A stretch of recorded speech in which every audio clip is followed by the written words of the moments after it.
obvious. It's called Borges at the North Side Rotary. And there is a Rotary Club in Tallahassee that has me out every few years, and I read poems to them. They ask me questions. We just have a good old time. I love those guys. And so the poem starts at the Rotary Club in Tallahassee, and then goes to Paris, where a sort of baffling and scary thing happened to me and Barbara, and it comes back around to Tallahassee for a nice soft landing.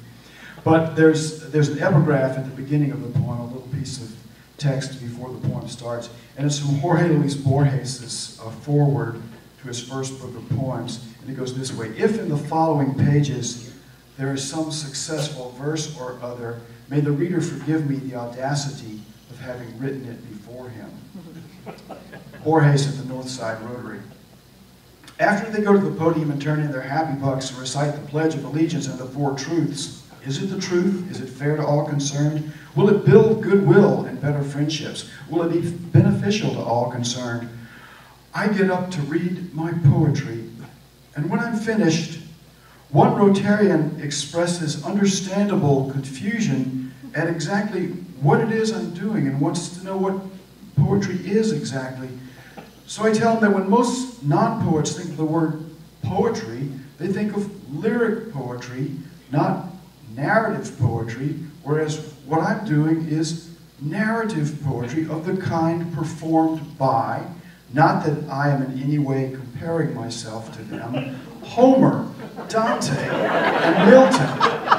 And he's liking this. He's smiling and nodding. And when I finish my little speech, he shouts, "Thank you, doctor.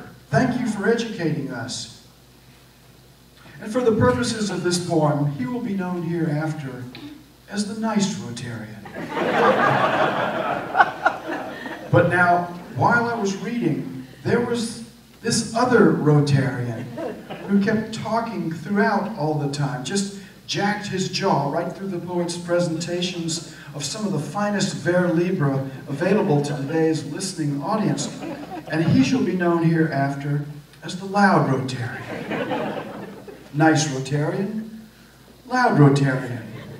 It's kind of like good cop, bad cop, or buy low, sell high, win some, lose some, come see, come saw, half empty, half full, merchant copy, customer copy. But in a sense, the loud Rotarian was the honest one. He didn't like my poetry, and he said so, not in so many words, but in the words he used to his table mates as he spoke of his golf game or theirs, or the weather, or the market, or most likely some good deed that he was the spear chucker on, the poobah, the mucky muck, the head honcho. For one thing I learned very quickly was that Rotarians are absolutely nuts over good deeds, and they send doctors to Africa and take handicapped kids on fishing trips and just generally do all sorts of hands-on projects themselves, or else raise a ton of money so they can get somebody else to do it for them. Whereas virtually every poet I know, myself included, spends his time either trying to get a line right or else feeling sorry for himself and maybe writing a check once a year to the United Way if the United Way's lucky. The nice Rotarian was probably just agreeing with me, just swapping the geese and fish of his words with the bright mirrors and pretty beads of mine.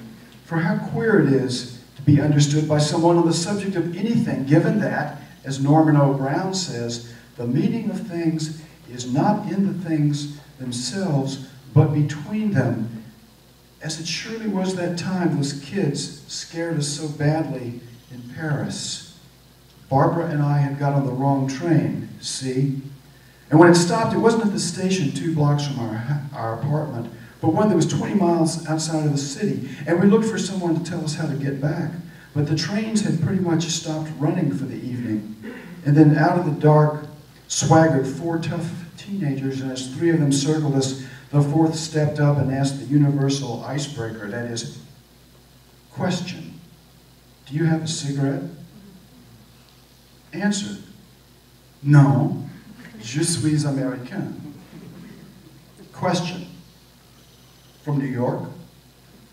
Answer, non, Florida.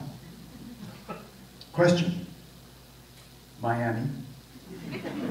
Answer, Non, une petite ville qui s'appelle Tallahassee, dans le nord de... And here the tough kid mimes a quarterback passing and says, ah, l'université avec la bonne équipe de football. He was a fan of FSU sports, of all things. So we talked football for a while, and then he told us where to go for the last train. Now, change one little thing in my life or theirs, and they or I could have been either the loud Rotarian or the nice one. And so I say to Rotarians everywhere, please forgive me, my brothers, for what I have done to you and to myself as well. For circumstances so influence us that it is more an accident than anything else, that you are listening to me and not the other way around. And therefore, I beg your forgiveness, my friends, if I wrote this poem before you did. Thank you.